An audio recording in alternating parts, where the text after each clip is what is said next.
जय Shri Radhe Krishna. I hope आप सब लोग बहुत अच्छे होंगे। चलिए अध्याय 17 को आगे बढ़ाएंगे कि श्री कृष्ण क्या कहते हैं इस अध्याय में। तो यहाँ पर श्री कृष्ण श्रद्धा पर चर्चा कर रहे हैं, जो कि आप और हम पूजा करते हैं।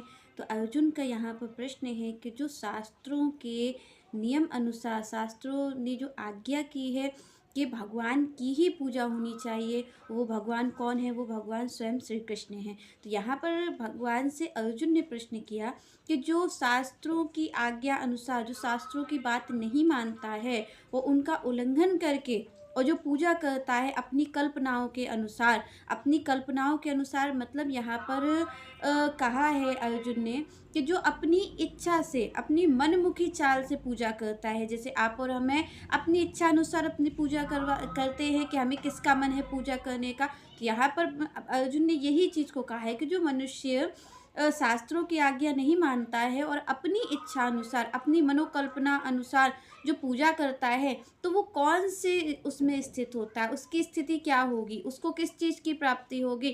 तो यहाँ पर अर्जुन ने ये कहा है कि वो रजोगुणी होगा, सतोगुणी होगा या फिर तमोगुणी होगा, कैसी स्थिति होगी।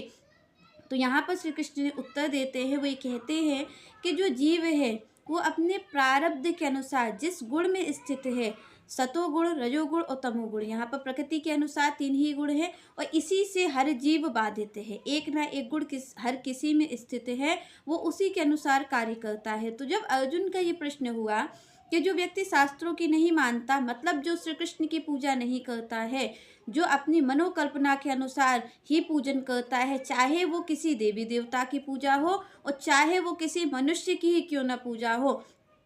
तो यहाँ पर अर्जुन ने कहा कि जो इस तरीके से कार्य करता है, अपने अनुसार पूजा करता है, तो भगवान से कहा कि आखिर वो कैसी स्थिति को प्राप्त होगा, वो रजोगुणी में गिना जाएगा, सतोगुणी में या फिर तमोगुणी में। तो यहाँ पर भगवान कहते हैं कि जो व्यक्ति है, जो उसका प्रारब्ध है, जिस गुण में वो स्थित है, तो भगवान कहते उसी गुण के अनुसार ही वो उस देवता की पूजा करता है।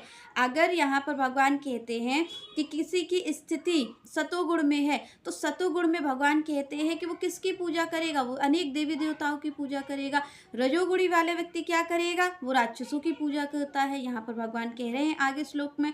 और जो तमोगुणी व्यक्ति है, वो तमोगुणी व्यक्ति क्या करता है, भूत प्रेतों की पूजा करता है। तो यहाँ पर भगवान ने कहा कि कोई किसी की भी पूजा कर रहा है, तो सबसे पहले उसके मूल में क्या है, तो उसके मूल में वो गुण ही है, वो गुण ही उससे कार्य करवा रहा है। तो यहाँ पर भगवान क्या कहना चाहते हैं, भगवान यहाँ श्री कृष्ण कहते हैं कि जब तक कोई इन तीनों गुणों को पार नहीं कर लेगा, तब तक वो मेरी पूजा कर ही नहीं सकता है। यहाँ पर भगवान ने कहा कि वो शास्त्रों के विधि विधानों को तो तभी मान पाएगा जब वो इन तीनों गुणों के परे होगा।